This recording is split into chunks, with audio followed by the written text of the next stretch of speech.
बिस्मिल्लाहिर्रहमानिर्रहीम। अस्सलाम वालेकुम फ्रेंड्स, एक बार फिर आपको मैं अपने चैनल में वेलकम खुश आमदीद कहता हूँ। फ्रेंड्स, आज जो हमारा टॉपिक है वो असला लाइसेंस सस्पेंड होने की वजूहात के ऊपर है। व्यूअर, जहाँ बहुत सारे लाइसेंस बनाए जाते हैं वहीं पे बहुत सारे लाइसेंस सस्पेंड भी किए जाते हैं। सस्पेंड किन वजूहात के ऊपर किए जाते हैं आज हम इन पे बात करेंगे। वजूहात तो बहुत सारी हो सकती हैं, लेकिन अहम जो वजूहात हैं आज उनके ऊपर बात करेंगे। रूल 2017 में बताया गया है, डिप्टी कमिश्नर अपनी ही इतला पर, यानी कि इसे इतला मिलती है या फिर दीगर शख्स कंप्लेन करता है कि दीगर शख्स का असला लाइसेंस मनसूख किया जाए, अगर इसके पास कोई रीज़न है।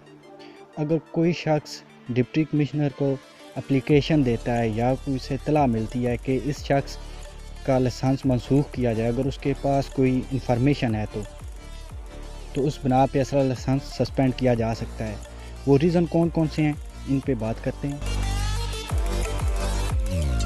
अगर ये मालूम हो जाता है डिप्टी कमिश्नर को कि जो लाइसेंस होल्डर है इसका वो आइल नहीं रहा, तो इस बना पर भी असला लाइसेंस सस्पेंड किया जा सकता है। दूसरी वजह, डिप्टी कमिश्नर को यह मालूम होता है कि जो शख्स लाइसेंस हासिल करने वाला है, जिसने लाइसेंस हासिल किया है, इसने गलत इंफॉर्मेशन दी, यानी कि जो डॉक्यूमेंट इसने जमा करवाए वो जाली हैं, तो इस बना पे भी असला लाइसेंस सस्पेंड किया जा सकता है।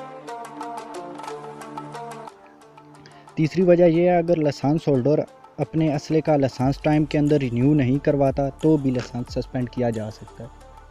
अगर वो रिन्यू नहीं करवाता तो उस पर भी लाइसेंस सस्पेंड किया जा सकता है। चौथी वजह यह है, शख्स ने किसी दूसरे शख्स को असला लाइसेंस दिया है या फिर इसने अपना वेपन किसी दूसरे शख्स को दिया है, तो उस बना पे भी असला लाइसेंस सस्पेंड किया जा सकता है। यानी कि अगर इस बंदे ने अपना वेपन किसी दूसरे शख्स को दिया है, उसने यूज़ किया और वो पकड़ा जाता है, तो उसका लाइसेंस भी सस्पेंड किया जा सकता है। इसके अलावा अगर आप कहीं पे फायरिंग करते हुए भी पकड़े जाते हैं तो तब भी असला लाइसेंस मनसूख किया जा सकता है, यानी कि सस्पेंड किया जा सकता है। Thank for watching. मिलते हैं नेक्स्ट वीडियो में किसी नेक्स्ट टॉपिक के साथ। अल्लाह हाफिज़।